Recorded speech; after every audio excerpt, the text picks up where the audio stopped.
Chapter 9. Wolf threaded his arms through the pig's legs and began to ease it gingerly up off the ground. His hands had to touch the bristles, which felt greasy and rough, a toilet brush caked in crap. The pig was too heavy to lift slowly, and Wolf had to swing it up, as Jem had instructed. When it landed on Wolf's back, the pig's head swayed with a life of its own before it crashed down on Wolf's shoulder. The shock of it against his neck made Wolf recoil, and the pig's head rolled off again. Jem was watching him. "That's it, lean forward. There's no oink left in that old boy." "No," Wolf muttered. He arranged his collar so the pig couldn't touch his skin, tried to give a casual salute in Jem's direction, then hoisted the pig so its head dropped onto his shoulder again. It still touched his neck and hair as if it was nuzzling him. Cindy's baby expression, piggyback, wasn't so cute anymore. The pig's foul smell was stronger with them cuddling up together, so Wolf tried breathing through his mouth, but his open gob was an invitation for all the flying bugs and dust embedded in the bristles, and he soon shut it again. "Good on you," Jem said. He arranged his own load, the laden pack on his back, and Ralph on his front in Wolf's jacket. Ralph whimpered and struggled to get out. "No, you stay." Jem soothed Ralph with his hand and pushed Tag back from Ralph's face.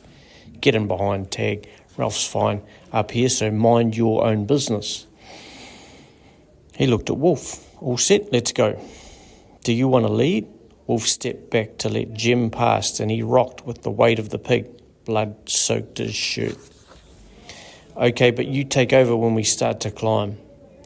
Jem moved in front of Wolf and walked along the track they'd run down an hour ago. Jem limped badly, and Ralph kept upsetting his balance by peering around at Wolf like a baby in a papoose. Goodbye to the abattoir, Wolf thought as he looked over his shoulder at the slaughter zone. Blood and bits were strewn on the ground, surrounded by bushes and young saplings that had been flattened in the battle. He imagined flies, bugs and birds moving into the area to demolish the remains of the guts. Wolf's pack looked forlorn as it dangled from the branch.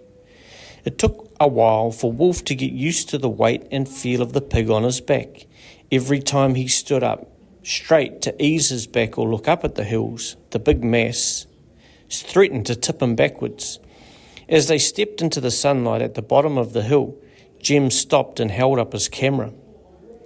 "Let's get a photo of the happy couple on their wedding day." And he took about 4 photos of Wolf with the boar.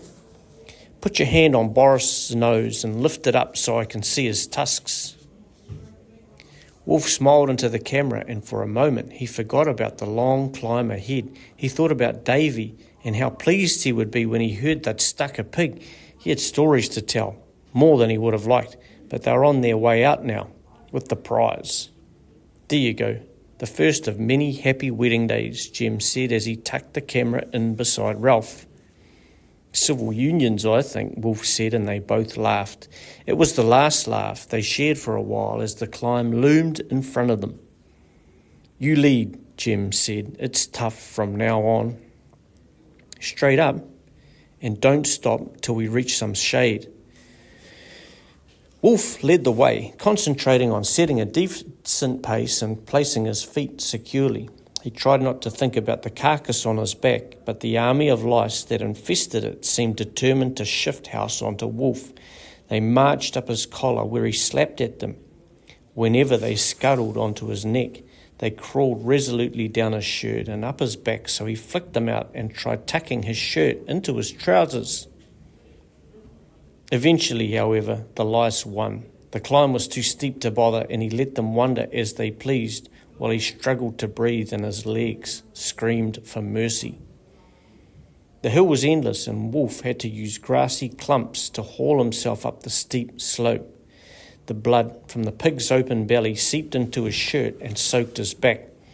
The carcass was hot and steamy, and eventually Wolf couldn't tell what was his own sweat and what was pig blood.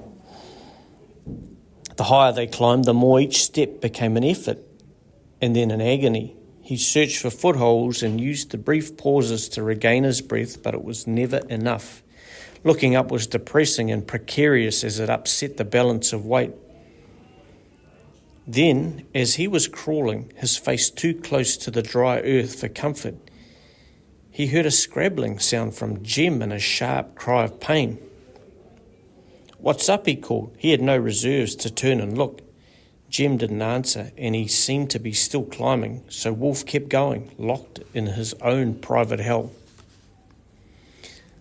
The sun had some heat in it, and it burned down relentless and fierce. "I'll get sunstroke," Wolf thought. He could hear Jem breathing behind him, a ghastly croak on each intake. At last they reached the top of a knoll, and instead of being rewarded by a summit, they had 8 short steps on the flat before another climb. "I'm buggered," Wolf said. He stopped suddenly, and Jem gasped and pushed into the back of his legs. "Keep going, you bloody idiot." Jem's voice was a growl. "I'll keel over if you stop here." Wolf felt angry. How dare Jem call him a bloody idiot? He moved to the side of the flat break to let Jem pass, and he crouched down on his knees and never wanted to move again. "Bit more," Jem rasped. "Too warm to stop." He pushed past Wolf on the narrow ledge and started to climb the next bit. Ralph peered out of the makeshift pouch and gave a whimper of distress as Jem launched himself at the tussock knoll. But Jem was walking funny, dragging his right leg instead of bending it. He looked like a crazed beast from a low-budget movie. Wolf didn't think he would make another 5 steps, let alone the rest of the hill. "Why are you walking like that?" Wolf's tone was sharp, but he was worried that something else had gone wrong. "Come on," Jem called in a friendlier tone. It was obvious he was making a supreme effort to talk. "We're nearly at the top." Wolf slapped a bug on his face and launched himself at the hill again. He wrapped his hands around the pig's legs to try and shuffle it higher up his back. Deep grooves seemed to have been sliced into his shoulders, and he could have sworn the pig had doubled in weight since they'd left the gully. Of all the disgusting things he had tolerated on this trip, the worst was the trickle of blood and sweat that was running down his back and into his butt crack where it pooled and soaked his trousers. No doubt looking as if he'd pooped himself. It seemed the last straw, and revolting and undignified. He couldn't wait to get back to Jem's house and have a hot shower. He thought about the girl, but his brain was too foggy to remember her name. He'd arrived sick-looking and miserable, and he was coming back bloodied, smelly and shattered. But at least they had the pig. That should count for something. Jem's hoarse voice broke his thoughts. "About 50 steps." He paused and then said, "Shade." There was another period of silence, and Wolf heard the effort it was taking to speak. "Count," he barked. "Focus."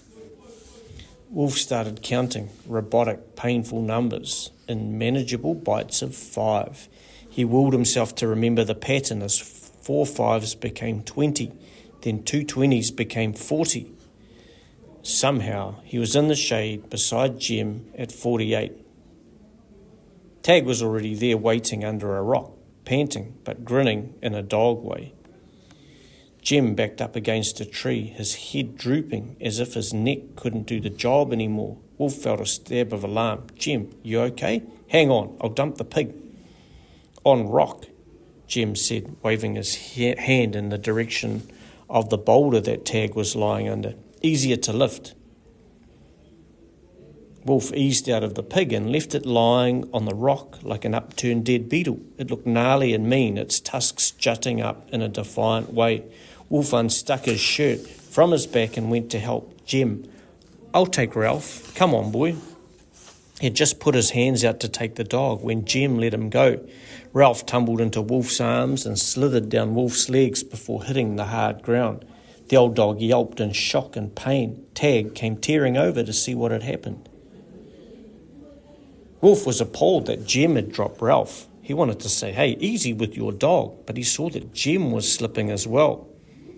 He had both knees wrapped around his right knee, and it looked as if he was going to keel over sideways.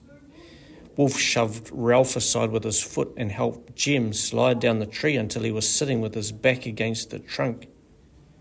His backpack made a ripping sound as he dropped. The crumpled figure of Jem at the foot of the tree was an alarming sight.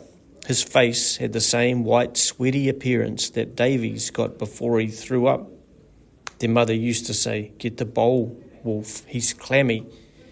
And she was usually right on.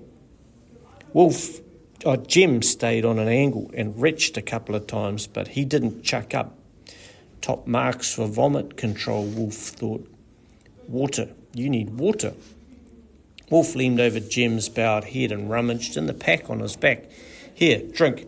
Jem seemed in a fog and unable to hear, so Wolf put the bottle to Jem's mouth and waited. After what seemed a long time, Jem tipped his head back and Wolf squeezed out a few drops. Jem kept his head tipped back and finally managed to swallow. "Ta," Jem said, and then a little later, "Hang on, I'm coming right." Jem took the bottle himself and took a big swig. He shut his eyes as he swilled the water around in his mouth. Some of it dribbled into his beard. "I think," he said at last, "we have a problem."